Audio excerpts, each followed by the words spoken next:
कितनी दरारें आए दिलों में। भाई साहब, मैं माफ़ी चाहता हूँ। वो दरअसल सायरा की वजह से ना इसका दिमाग खराब हो गया है। अरे इसका दिमाग आज थोड़ी खराब हुआ है, हमेशा का खराब है। आज की बात थोड़ी है। 2 बार गुजर गई उसकी, लेकिन उसका तंतना नहीं कम हुआ। और तो और वो कशफ को भी अपने जैसा बना रही है।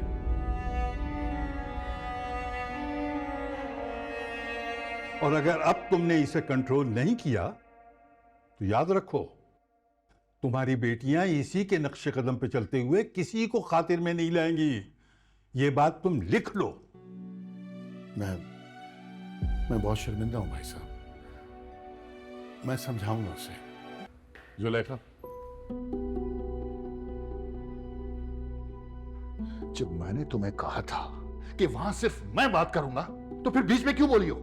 मैं बीच में बोलूंगी इसलिए कि ये मेरी बेटी का मामला है, जिसकी जिंदगी वो शमीम खराब कर रही है। तुम्हारी बेटी की जिंदगी शमीम की वजह से नहीं, बल्कि तुम्हारी जबान की वजह से खराब हो सकती है, जिसे कंट्रोल करना बहुत जरूरी है। तुम्हें अंदाजा है कि तुम्हारी इस जबान की वजह से तुम्हारी बेटियों का मुस्तकबिल कितना बुरा हो सकता है? कल तुम सहरा की सास को बातें सुनाकर आई हो, आज तुमने शमीम को बातें सुना दी। अरे ये भी नहीं सोचा कि वहां भाई साहब थे, क्या सोच रहे होंगे, क्या गुजर रहे होंगे उनके दिल पे। और रह गई बात कशफ की, तो वो भी तुम्हारे नक्शे कदम पे चल रही है। अगर कल को अपने ससुराल जाके यही तरीका इख्तियार करेगी तो वो तो बर्दाश्त नहीं करेंगे, फिर जाके बातें सुनाओगी तुम। अपने तौर तरीके ठीक करो। अगर तुम अपनी बेटियों का भला चाहती हो ना, तो अपने अंदर तब्दीली लाओ, फिर चाहे दुनिया से लड़ते फिरना।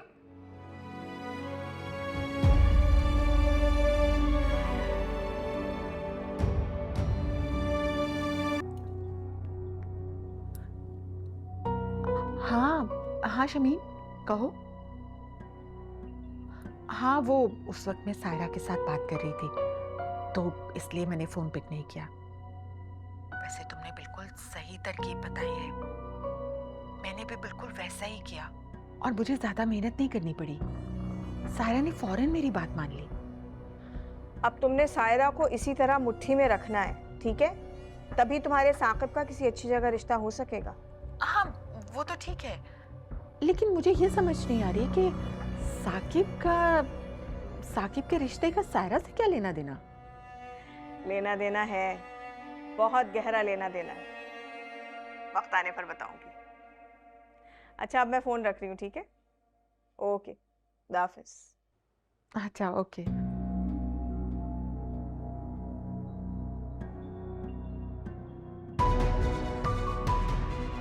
मुझे धोखेबाज और मक्कार कहा था ना, अब देखें ये धोखेबाज औरत आपके साथ क्या करती है।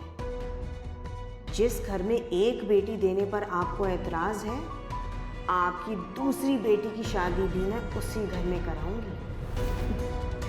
और आप चाह कर भी इस शादी को रोक नहीं सकेंगे। ये मेरा आपसे वादा है। हो गया है कशफ, मैंने अब्बू से कोई झूठ नहीं कहा है, वही कहा है जो सच है। कमाल है, ऐसा क्या जादू चलाया शमीम बाजी ने कि तुम्हारी सास की टोन ही चेंज हो गई है? कशफ, मुझे खुद नहीं मालूम कि शमीम बाजी ने ऐसा क्या कहा है, लेकिन इतना ज़रूर पता है कि उनकी बात करने की वजह से ना मेरी ज़िंदगी बहुत आसान हो गई है। मैं तुम्हें बता भी नहीं सकती, आंटी का बिहेवियर मेरे साथ इतना ज़्यादा चेंज हो गया है ना कि उन्होंने मुझे घर के किसी काम को हाथ लगाने से मना कर दिया है, और यहाँ तक कि किचन में जाने से भी। स्ट्रेंज, पता नहीं आप ही, मुझे ना कुछ ठीक नहीं लग रहा। कुछ तो ऐसा है जो हमारी नजरों से उजल है। हमें क्या कशफ, हम क्यों इतना सोच सोच के अपना दिमाग खराब करें? अगर ऐसी कोई भी बात होगी तो सामने खुद ही आ जाएगी। अच्छा, मुझे तुम ये बताओ कि अम्मी का मूड कैसा है? वो मेरा फ़ोन ही पिक नहीं कर रही है, मैं उन्हें कब से कॉल्स कर रही हूँ। अरे अम्मी का तो आपको मालूम ही है, जो बात हमें नहीं हजम हो रही वो उन्हें कहाँ से कन्विंस करेगी।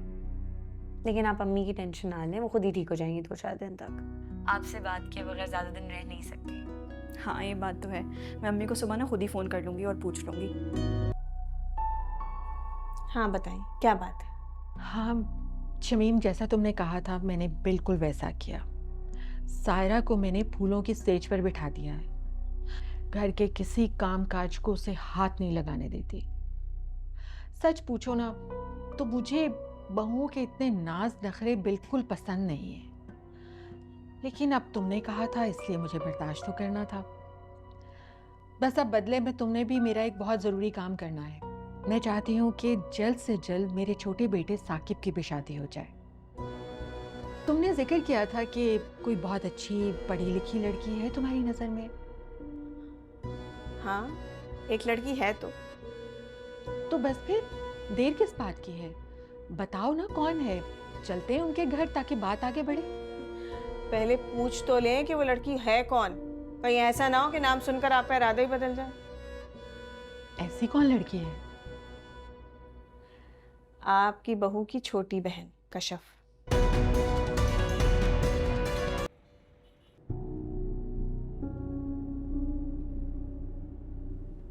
क्या हुआ, इतनी खामोश क्यों? मूड ऑफ है? तुमने अपनी अम्मी को मेरे मतलब क्या बताया? कुछ नहीं। I mean, अभी कुछ नहीं बताया। I was thinking कि एक दफ़ा MBBS कंप्लीट हो जाए तो फिर करूँगा उनसे बात। क्यों, तुम क्यों पूछ रही हो? कुछ कहा है उन्होंने? नहीं। By the way, काफ़ी अच्छी लग रही थी आज। बड़ी जल्दी ख्याल नहीं आ गया आपको मेरी तारीफ करने का? पूरा टाइम वेट करती तुम्हें कब होश आएगी। क्या तुम्हें पता है मुझसे ये तारीफें वारीफें नहीं होती, और अगर सच कहूँ तो अभी भी तुम्हें चेयर अप करने के लिए कर रहा हूँ, वरना कोई इतनी खास नहीं लग रही थी तुम। I mean, जैसी रोज लगती हो वैसी लग रही थी। I mean, अच्छी, बहुत प्यारी लग रही थी, जैसी रोज लगती हो। बिल्कुल।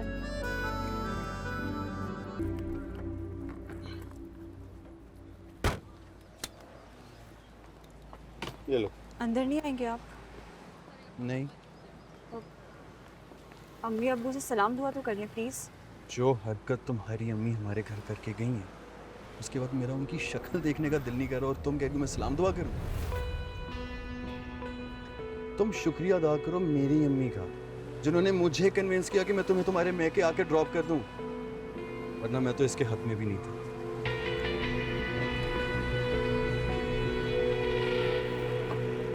कैसी हो बेटा? सब ठीक तो है ना तुम्हारे ससुराल में? जी अब्बू, सब ठीक है। तो रजा अंदर नहीं आया, मैं तो उसका इंतजार कर रहा था। मैंने सोचा कि अंदर आएगा तो गपशप करेंगे, मैं तो ऑफिस लेट चला जाऊंगा उसकी वजह से। भाई आपका अपना ऑफिस है, आपका जब दिल चाहे आप जाएं। वो अब्बू, रज़ा को एक्चुअली कुछ काम था ना, तो जब वो वापसी में आएंगे आप तब मिल लीजिएगा। ओके। फुर्सत मिल गई तुम्हें आने की? अब भी क्या जरूरत थी आने की? वहीं रहती, अपनी सास की खिदमतें करती। हमसे अब तुम्हारा क्या ताल्लुक? अम्मी, माँ बाप से कभी औलाद का ताल्लुक ख़त्म होता है? लेकिन तुमने तो हमें पराया कर ही दिया ना, उन अनजान लोगों को अपने माँ बाप से ज्यादा अहमियत देकर। नहीं अम्मी, मैंने आपसे ज़्यादा किसी को अहमियत नहीं दी है, लेकिन अगर उस दिन मैं आपके साथ आ जाती ना तो बात पता नहीं कहाँ से कहाँ पहुँच जाती। लेकिन अब वो बात ख़त्म हो चुकी है और मेरी सास ने आके मुझसे खुद माजरत की है। अब वो मेरा बहुत ख्याल रखती हैं, मुझे और क्या चाहिए? रखी ना लें वो तुम्हारा ख्याल, उन लोगों को तो मैं अच्छी तरह समझ गई हूँ, लेकिन तुम्हारी मुझे समझ नहीं आ रही। चंद ही दिनों में ससुराल का ऐसा रंग चढ़ गया कि उन्हीं की जैसी हरकतें करने लगी हो।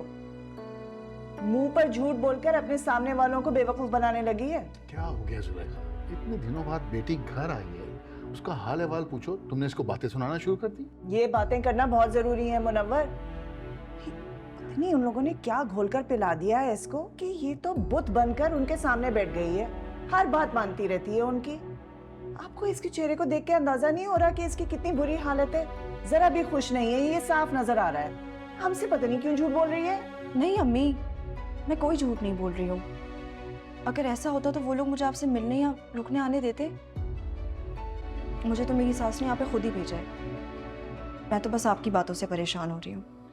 छोड़ो बेटा, तुम किसको समझा रही हो? इसकी तो आदत है बातें करना। हाँ हाँ, मैं तो पागल हूँ। पूरी दुनिया में बस एक आपके भाई साहब और उनकी बेटी शमीम समझदार हैं।